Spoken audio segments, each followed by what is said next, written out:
Eh bien bonjour et bonne fête du Christ roi à tous et à toutes. Aujourd'hui on célèbre le dernier dimanche de l'année avant de commencer l'Avent, de commencer une année nouvelle. On célèbre le Christ roi. Alors on va dire, le roi c'est pas forcément très tendance, ça fait longtemps qu'on n'a plus de roi en France, même si parfois on peut se demander, mais on se demande ce que ça vient faire là en pleine République, pourquoi célébrer un Christ roi. Mais justement ça peut nous aider peut-être à nous interroger, c'est qui finalement le roi dans ma vie? Qui est-ce qui règne chez moi? Est-ce que c'est moi le roi de ma vie? Est-ce que je vis que pour moi, pour ma tête, ma voiture, mon compte en banque, mon profil sur Facebook ou Instagram? Est-ce que le roi de ma vie, c'est mon patron, mon chef de bureau qui me domine et tout ça? Ou est-ce que c'est, je ne sais pas, ma femme, ma belle-mère et tout? Ou bien est-ce que c'est le Christ qui est vraiment le roi de ma vie? Est-ce que c'est lui qui, dans chaque moment, chaque pensée, chaque décision, chaque engagement à prendre, qui me conseille, qui m'aide, qui est là pour m'aider à trouver la bonne route, pour m'aider à me libérer, pour aider à aider les autres? Est-ce que c'est vraiment lui qui règne dans ma vie, ou est-ce que c'est moi ou quelqu'un d'autre, ou quelque chose qui prend toute la place?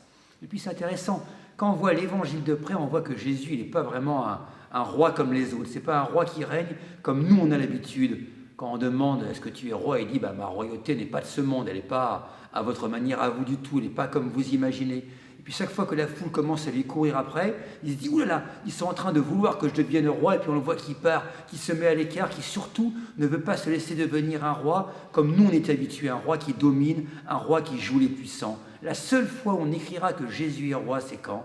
C'est sur la croix. Sur la croix, on dira Jésus le Nazaréen, roi des Juifs, dans toutes les langues pour que tout le monde voit quelle est sa vraie royauté. C'est en donnant toute sa vie jusqu'au bout par amour qu'il montre ce que c'est que la vraie royauté. On pourrait dire un peu comme dans la chanson de Brel, vous savez, là, quand il dit « Ne me quitte pas, je ferai un domaine où l'amour sera roi, où l'amour sera loi, où tu seras reine ». Eh bien, c'est un peu ce que nous dit Jésus. C'est un roi à l'envers, il veut qu'on règne nous-mêmes. Il est roi seulement pour nous donner justement toute cette royauté, que nous, on soit roi comme quand on dit qu'on est prêtre, prophète et roi, mais qu'on soit roi à sa façon, comme lui l'a été, comme il continue à l'être, en donnant toute sa vie, comme il le sera jusqu'au bout en se mettant à nos pieds pour nous servir, pour tout déposer à nos pieds, pour qu'on devienne roi comme lui. Et puis dans l'évangile d'aujourd'hui, dans ce chapitre 25 de Matthieu, il nous dit justement comment être vraiment roi à sa façon, en envoie les plus petits, les prisonniers, les malades, ceux qui sont à la rue, ceux qui sont isolés pendant ce temps de confinement. C'est en les retrouvant, et en le trouvant lui, le vrai roi à travers eux,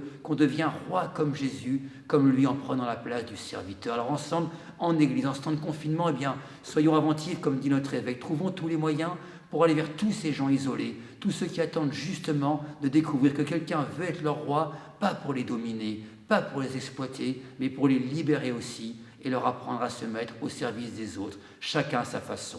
Très bonne fête du Christ roi à tous et à toutes. Je pense qu'il y a un moment dans la messe qui vous manque en particulier, c'est quel moment? Les petites annonces. Alors, comme vous savez, on continue à faire des maraudes pendant le confinement parce qu'il y a toujours du monde à la rue et puis de plus en plus de besoins. Et en ce moment, on a beaucoup de mal à trouver de la nourriture. Alors bien sûr, il y a les produits hygiéniques, les vêtements, plutôt les vêtements pour hommes. Les vêtements pour enfants et femmes, on commence à en avoir pas mal. Mais surtout, voilà, s'il y en a qui ont un talent de cuisinier, justement, on parlait du Christ roi qui nous invite comme lui à devenir roi à sa façon, à se mettre au service de nos frères, et spécialement ces plus petits, ces plus fragiles. Donc ceux qui ont des talents de cuisinier, n'hésitez pas, on peut ramener la nourriture si vous voulez, mais qui savent cuisiner, on peut ramener de quoi faire des repas, de quoi après faire des box pour les emporter, mais un repas chaud est toujours apprécié. Et ceux qui n'ont vraiment aucun talent, mais il y a des boîtes de conserve, il y a des fruits et légumes, donc on peut tout apporter à l'église, on est toujours preneur. Tout spécialement, on continue les maraudes le jeudi soir à partir de 19h30 à l'église Saint-Jean, le dimanche soir aussi à 19h30 toujours à l'église Saint-Jean, parfois le mardi soir. N'hésitez pas à appeler avant au 06 61 71 16 et 28 ou à envoyer un petit mail sur le mail de la paroisse. Et toutes les bonnes volontés sont les bienvenues, ne serait-ce que 2 boîtes de conserve, un repas par-ci par-là. Tout est toujours bon à prendre et un grand merci de la part de tout ce que vous pourrez faire. Et encore très bonne fête du Christ roi à tous et à toutes.